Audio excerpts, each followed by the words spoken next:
Peace be upon you. Today we are here in Richardson, Texas. Would like to discuss about his current life and his professional career that he had, and would like to get some inputs for our youth and also for those who are in career. So before we discuss more, would like to ask our guest, Mr. Simon Hawk, to introduce himself for our audience. Mr. Hawk, please go ahead and introduce yourself. Thank you, Mr. Abdul Rashid, to give me the opportunity to talk about me. Okay.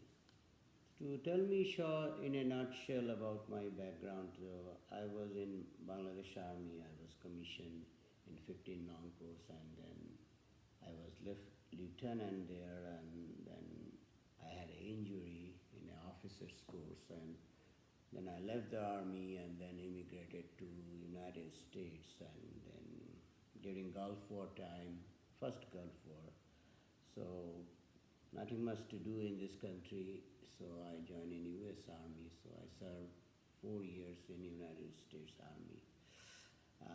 Basically, I was in Germany recovering the Gulf War equipment from the Iraq and Kuwait. So that was mainly my service for the country in back home and in United States. And after my military service, I was in Silicon Valley, California, and went through a lot of high-tech education and certification, and I served in various high-tech companies as a software engineer for 16 years, and then basically due to my medical reason, I took off from the job in 2006, and since then I'm basically fighting with my medical issues and living in a disability. Basically last year and a half ago, just on this month, I had my double bypass surgery, and before that a year ago I had a heart attack, and then I had a stent put it in on my heart, and now I am living basically with my kids and family in Richardson, and because of the community, my house, that's why I feel good that I am within in my culture and community, and that's the way I feel good over here. Oh, thank you. Thank you for giving a little bit more information about your career and also your health.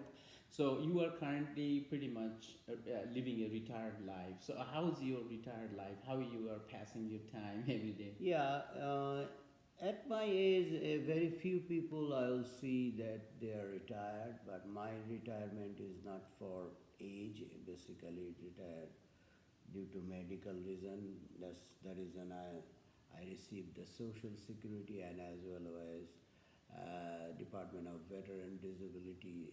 They give my all treatment, medication, and anything I need. This is the only one country in the world they really take care their veterans in this country, regardless you have whether you are in war field or in a peacetime service, whatever may be the case. So that is my retired life, and in my age, most of my coursemate in Bangladesh Army, they are retired, right? As if last Major General, he was retired, and right now everybody retired. Until that, everybody was more or less in the service, and in this country, whoever my friends and family, most of in my age, they are still working. Mm-hmm. Mm-hmm. So that's why my retired life is kind of, you might say, boring, because everybody is working and I'm not working. That's good. You know, some people enjoy just being home and doing, but we understand your limitation because of your health that causing you not to go little, explorer mode. But thank you very much for sharing that. Next question I have, since you have served in Bangladesh Army as well as U.S. Military services, what can you share that you still remember that you would like to tell your friends and colleagues from your time you served either in Bangladesh or in U.S. Army, related, something that stay in your mind still, which is a little bit more, fresh in your mind. You can share with us. Right.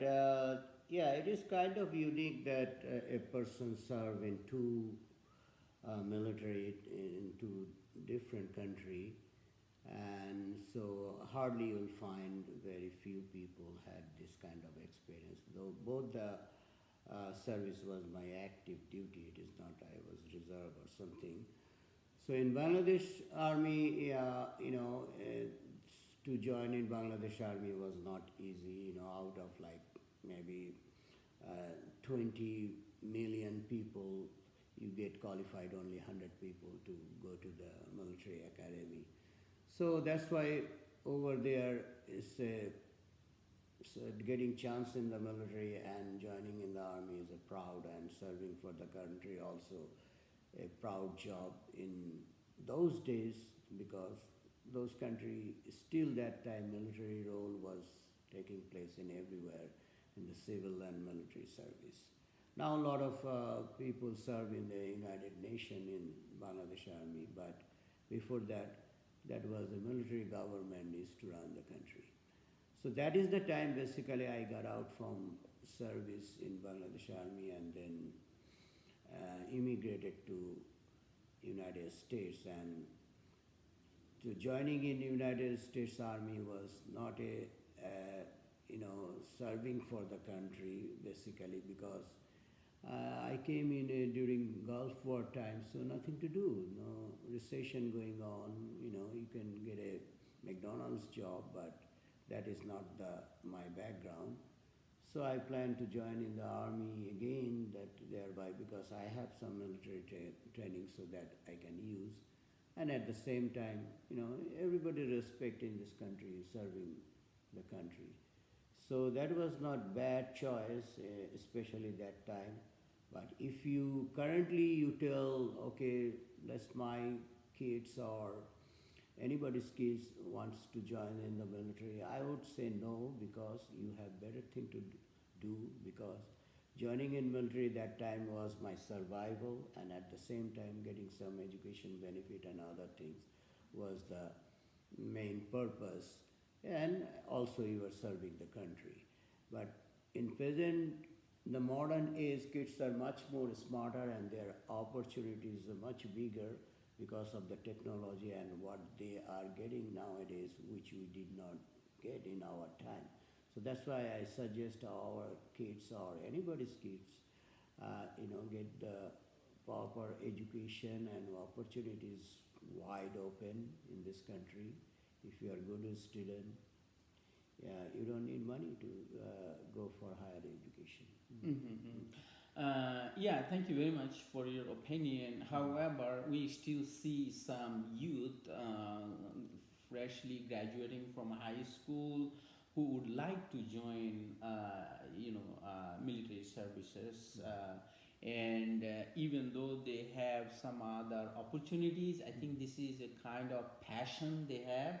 They want to take these opportunities. So, for example, I have seen several youth from forward community join recently, and they love the training, and they feel proud having the opportunity to be deployed in overseas and other areas where they can. I think is this because of the age, they feel like they want to join military services, even though in the private sector there are a lot of competition and a lot of opportunities available, but they still prefer to join military, because of this free pass to go all over the world in different places, and then also definitely get the skill sets of defending, using all those defensive skills for himself or herself and for the family and for the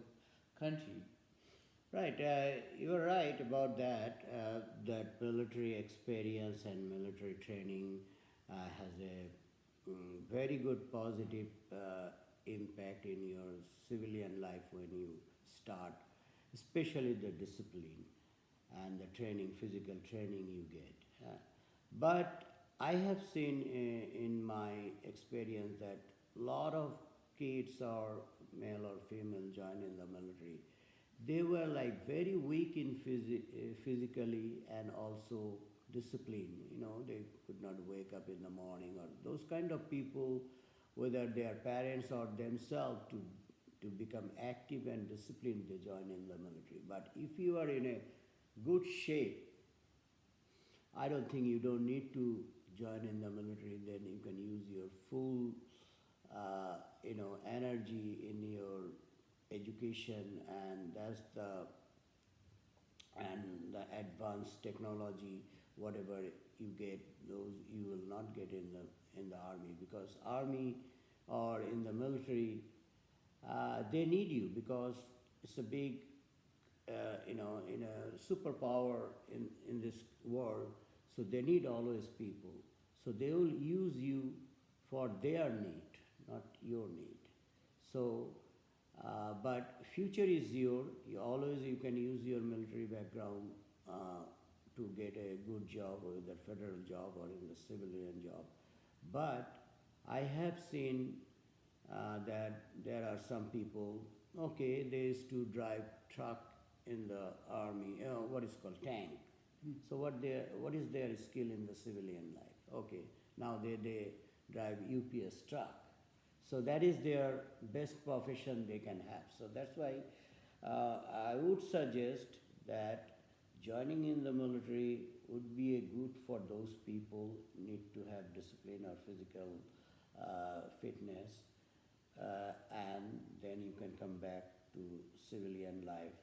I have seen most of the people join, especially in US military, just for 2 or 3 years maximum, and then they come back with their benefit, education benefit, and start their civilian life, and still they are young. So that is a good thing. That's why a lot of recruiter you will see going high school to recruit them in the young age. But don't fall into a trap, because they will show you so many, we call it moolah, means give you the some kind of incentives, and thereby they will sign you up for the 2 years or 4 years, or sometimes you may end up making a career in the military. Oh, thank you very much. Yeah, that's valuable points for the youth who are thinking about to join and serve their countries. Thank you very much for your opinion. And as far as from ethical perspective, ethical consideration, how do you find it serving in the military from ethical point of view? Okay, serving in the military, basically you are serving for the country, okay? And that's why you will get appreciated everywhere. Oh, thank you for serving the country, from the people of this country, whether it's a Veteran Day or Memorial Day. So that is the honor you will get everywhere once, whether it's 24 hours you serve for the country or you made a career in the military. But what I see in the latest, what is called geopolitical environment, this military is used for political purpose, and there is some war you may support or may not support, but you took the oath to serve the country, so whatever command is given upon you, you have to execute, or you have to go there. So you will find some cases that you do not support that war, or you don't want to go there, but you are in uniform, your superior command is commanded, or the president is commanded, you have to go there. So these are the choice. Sometimes, you are in a discipline, armed services, so you cannot violate the order. If you violate the order, you have to face the consequence with a disciplinary action or court martial. But I, in my, what is called in my, what is in back home they call SSC or HSC. I read a book called a poem written by Tennyson, I think. So it used to say that there's not to make reply, there's not to reason why, but you have to do or die.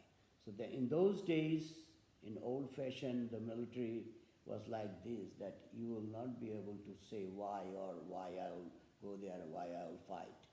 And but whatever they have told you to, you'll do or die, okay? So that is the written by a great poet, I think Tennyson, that poet we used to read in our high school. But that theory nowadays in the modern military do not apply. You have a right to deny some command if you think it's unethical or it is inhuman or something. You can go against your superior. Still you have to face consequence, but there is some change in the military, whether discipline or something, that you have a right to do that, which may not be in the book or anywhere, but those options are there nowadays. Yeah, yeah. And a lot of people will not tell you those things. Right, right, right. One of the things that I have also observed, and this is in the major metropolitans in the United States, you see lots of homeless, which are veterans. And you see people holding sign on the street and showing their veterans help. It's like kind of begging. So from ethical perspective, joining into the military and then somehow discharge or honorary discharge, now hundreds of thousands of veterans are living on the street or holding, begging literally because of some mental health or other health or family related issues. That really catches our youths or the people who might want to join to the services, but they see, is this where my future gonna be? So do you have any kind of opinions for the veterans who are homeless? Right. Yeah, it is a very. I am being a veteran. When I see another fellow veteran on the street begging and panhandling, I feel very sorry for them.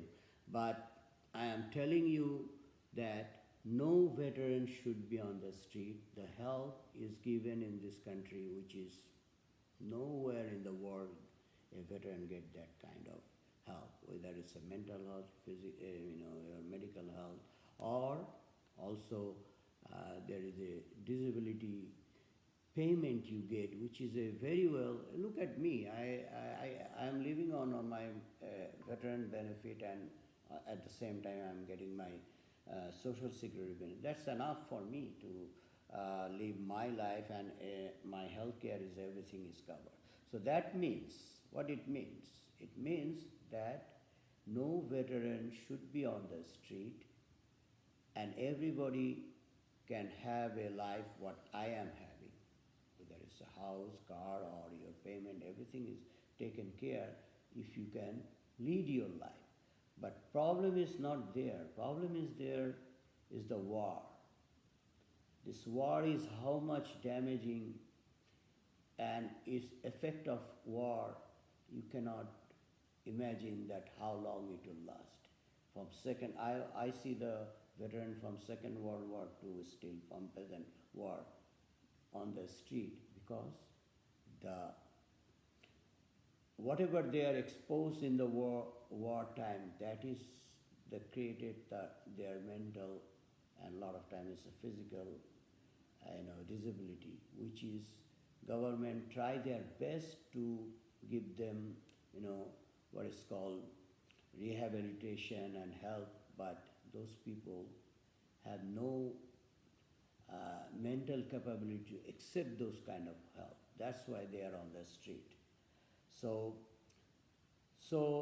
So this is the blame for the war. I would say mainly it is not the serving in the military is the problem.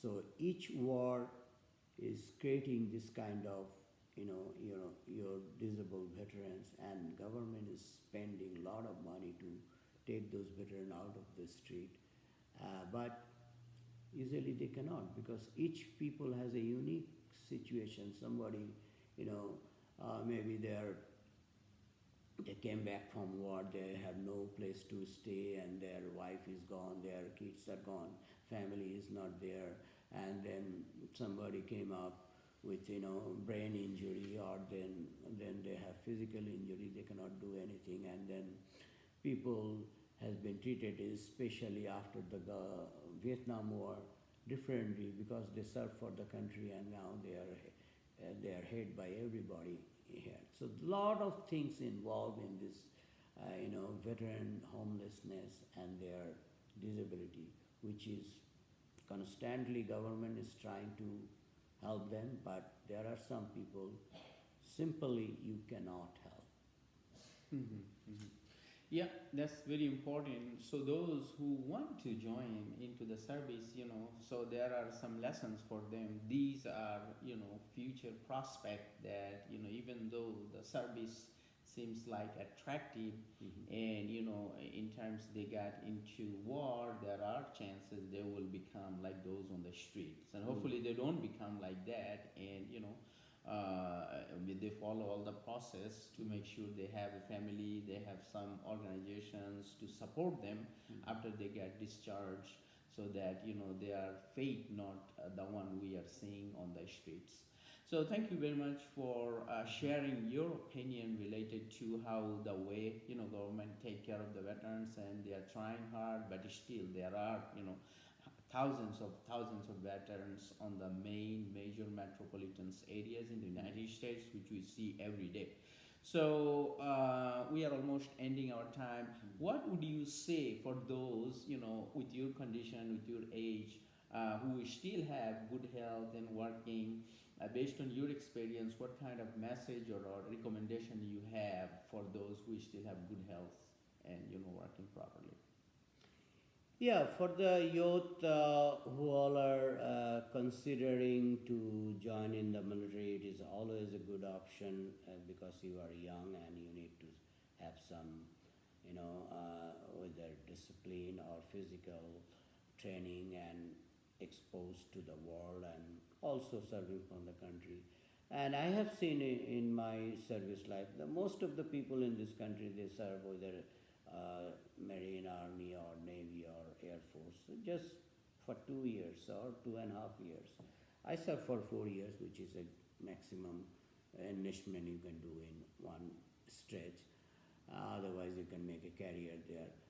So a lot of times, those young still you have all those education benefit and the military background to come back to go to college again, which I did after my service, and get good higher education, and you could be a very much in the high tech field or any field you would like to go. You will have bright future and you will have more priority than other people to get a good job, whether it's a federal job or a state or county job.